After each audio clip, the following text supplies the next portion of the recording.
Hola a todos, bienvenidos a un nuevo episodio del podcast Terror cerca de ti. Como cada capítulo, quiero agradecer a todos los que, semana a semana, escuchan el podcast, así como dar la bienvenida a los que lo hacen por primera vez. No olviden seguirme en Spotify y calificar y dejar un comentario en iTunes. Esto ayuda a que el podcast llegue a más personas. Recuerden seguir mis redes sociales, @terrorcerca, en Twitter, Facebook e Instagram, donde publico contenido adicional a los episodios. Y junto con el correo electrónico, terrorcercadeti@gmail.com, es la forma en que me pueden hacer llegar sus sugerencias de historias o sus propios relatos. La historia que les traigo esta semana es una nota que se está desarrollando actualmente. Crime Junkie es un podcast de crimen real, conducido por Ashley y Britt. En ese podcast, iniciado en el 2017, y uno de los primeros que yo escuché, ellas hablan sobre casos reales, algunos sobre personas desaparecidas, asesinatos sin resolver y más. A través de su podcast y su red llamada AudioChuck, recolectan dinero por medio de donaciones o venta de mercancía y lo entregan a diversas instituciones que ayudan a resolver muchos de esos casos abiertos. Una de las instituciones a quienes apoyan es Identifiers International. A través de esta organización se pudo obtener valiosa información del caso que les presento hoy. Harold Dean Close Jr. nació el 7 de junio de 1960. En el 79 se casó con Tina Gale, con quien vivía en New Smyrna Beach, en Florida. Un año después, a mediados de 1980, Harold, de 20 años, se mudó con Tina, en ese entonces de 17 años, y su pequeña hija, la bebé Holly Close, de solo unos meses de nacida, hacia Texas. Harold iba en busca de un mejor trabajo en carpintería. Toda la familia que vivía en el estado se despidió de ellos, sin tener idea de lo que estaba por venir. Habían pasado unos días desde la partida de Harold, Tina y la pequeña Holly. Su familia había recibido algunas cartas de ellos, diciendo que estaban viviendo en Louisville, Texas. Pero conforme pasaron los meses, ellos dejaron de recibir más noticias sobre la joven familia, siendo la última comunicación sucedida en octubre de 1980. Cierto día, a finales de ese año, la familia de Harold recibió una llamada. Una mujer que se identificó como hermana Susan le dijo a su madre que ella estaba en Los Ángeles, California, y tenía el auto que Harold había usado para llegar a Texas. Esa mujer les dijo que podría conducir el auto de regreso a Florida a cambio de $1,000. La llamada hermana Susan llegó a Florida.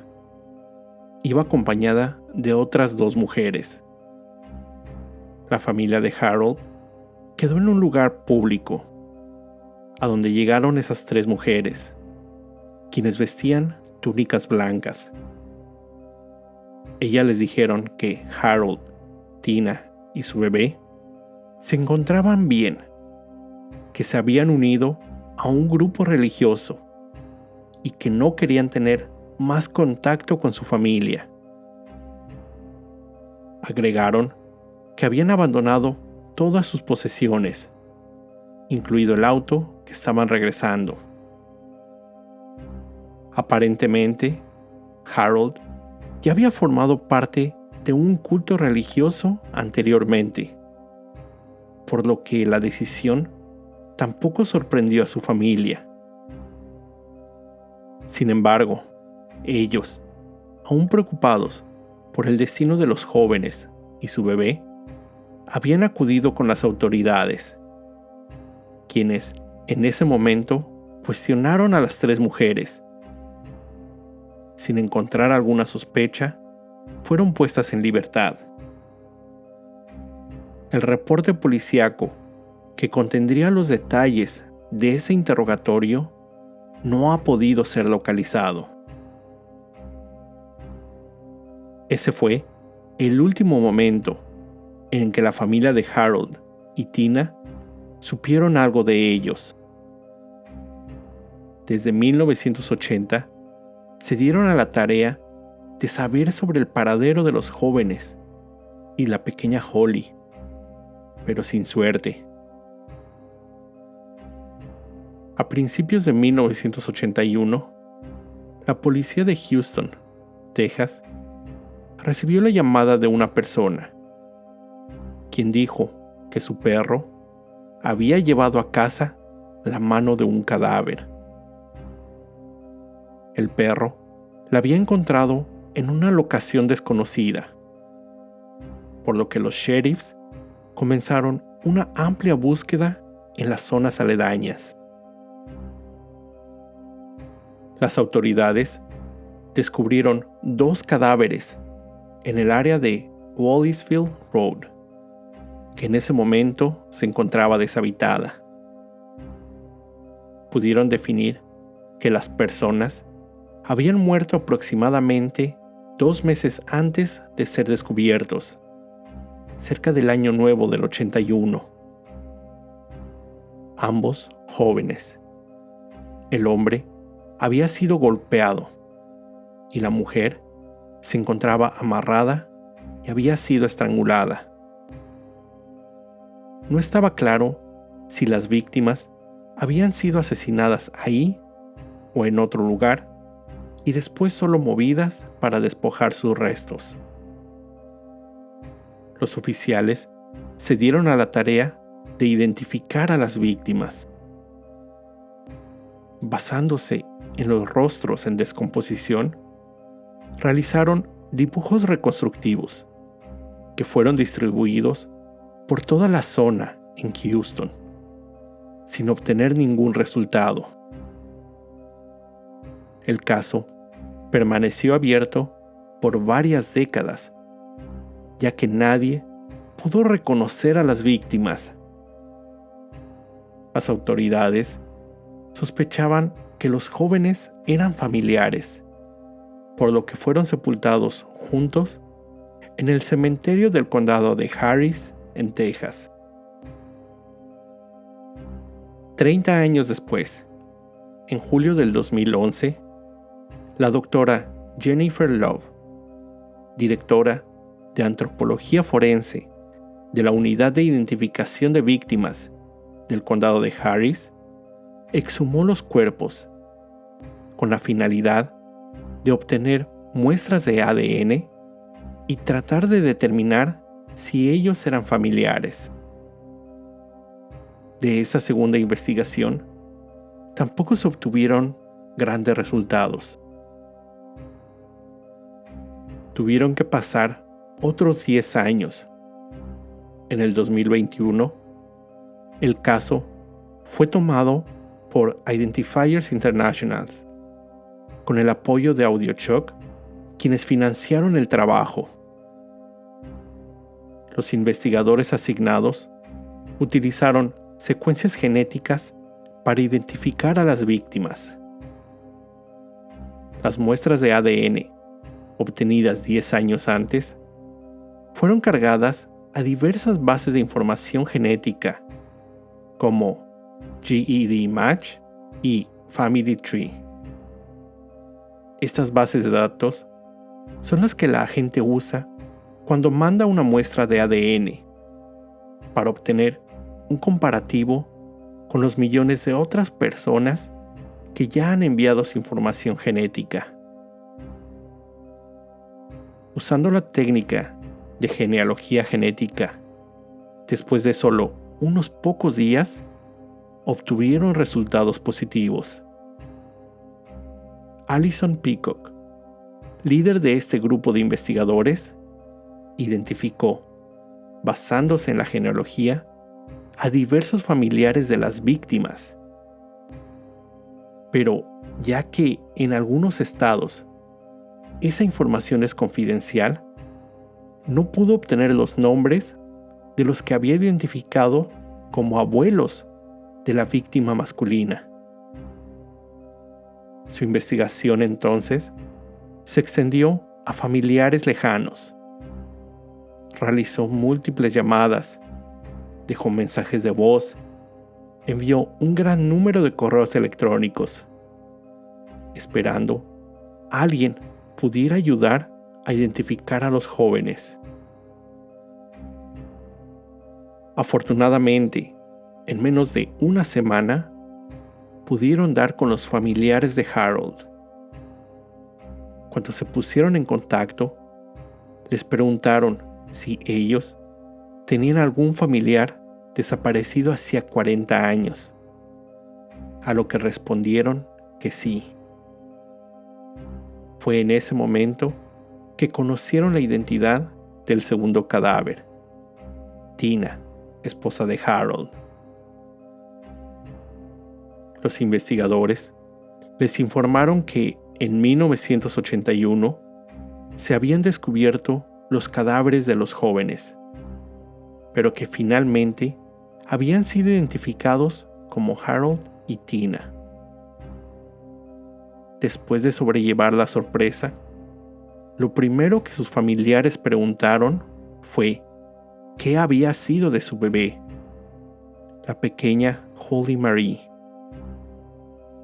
Las autoridades no tenían idea que la pareja tenía un bebé cuando fueron asesinados, ya que no habían encontrado restos o pruebas que indicaran algo así.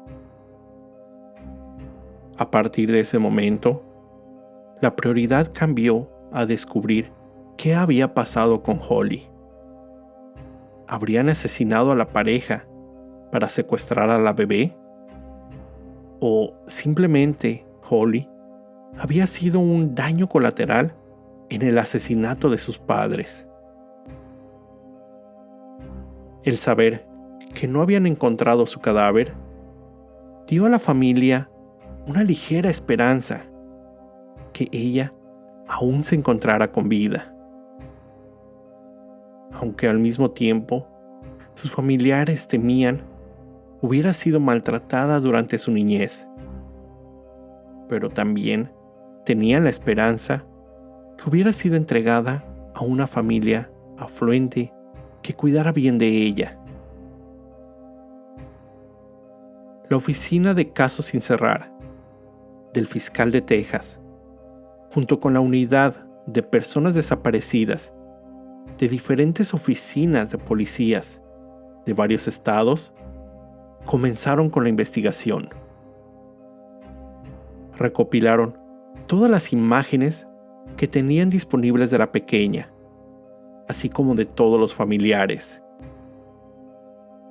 Después, con un software especializado, se creó una imagen digital de cómo podría verse Holly en ese momento, próxima a cumplir 41 años.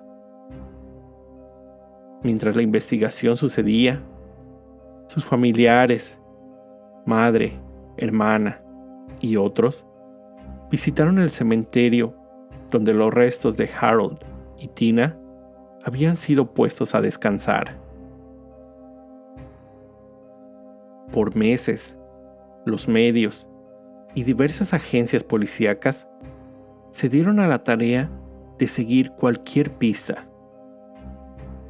Finalmente, después de una ardua labor que incluyó abrir registros de nacimiento y adopción sellados, los oficiales descubrieron que Holly había sido entregada en una iglesia en Arizona. 2 mujeres que se identificaron como miembros de un grupo religioso nómada dejaron a la bebé. Las mujeres vestían túnicas blancas e iban descalzas. Las autoridades creen que esas mujeres, al igual que las que llevaron el auto a Florida, pertenecen a un grupo religioso que se mueve por diferentes estados. Se sabe que han sido vistos en Yuma y otras ciudades de Arizona, en California y posiblemente Texas, entre otros. Generalmente se les ve pidiendo alimentos. Ese grupo cree en la separación de sus miembros por sexo. Los hombres son alejados de las mujeres. Además, todos los integrantes son vegetarianos y no usan ningún producto fabricado con piel de animal. De ahí que se crea que anden sin zapatos. De acuerdo con las mujeres que entregaron a Holly en la iglesia, ya en otra ocasión habían abandonado a otro bebé en una lavandería. Después de varios meses más de investigación, dieron con el paradero de Holly, quien usa el mismo primer nombre. Cuando finalmente fue localizada hace solo unos días, en junio de este 2022, descubrieron que Holly, de 42 años, es una mujer casada y madre de 5 hijos viviendo en Oklahoma. Casualmente, el aviso de que Holly estaba aún con vida fue dado a su abuela el día del que sería el cumpleaños número 63 de Harold, su padre. Se sabe que Holly creció sana y feliz con su familia adoptiva, quienes no son sospechosos en el asesinato ni en su secuestro. Aunque ella siempre pensó que sus padres y familia biológica no quisieron entrar en contacto o saber algo de ella. En las últimas notas, se sabe que Holly no ha querido hablar con los medios, pero que ha estado en contacto con su familia biológica a través de videollamadas y espera que pronto puedan conocerse en persona. Debido a que esta investigación aún está en proceso, las autoridades no han dado a conocer la forma exacta en que dieron con Holly, cómo fue su niñez o qué fue de ella en estos 40 años. Lo poco que se sabe es que no fue usando la misma técnica de identificación genética, más bien por una compleja investigación policíaca. El vicepresidente de la División de Niños Desaparecidos asegura que este método, la investigación genética, es una herramienta muy importante que ayuda en la identificación de niños aún décadas después de su desaparición. La información proporcionada de una víctima es comparada con toda aquella que ha sido enviada por usuarios y se elaboran árboles genealógicos para tratar de identificar a otros posibles familiares.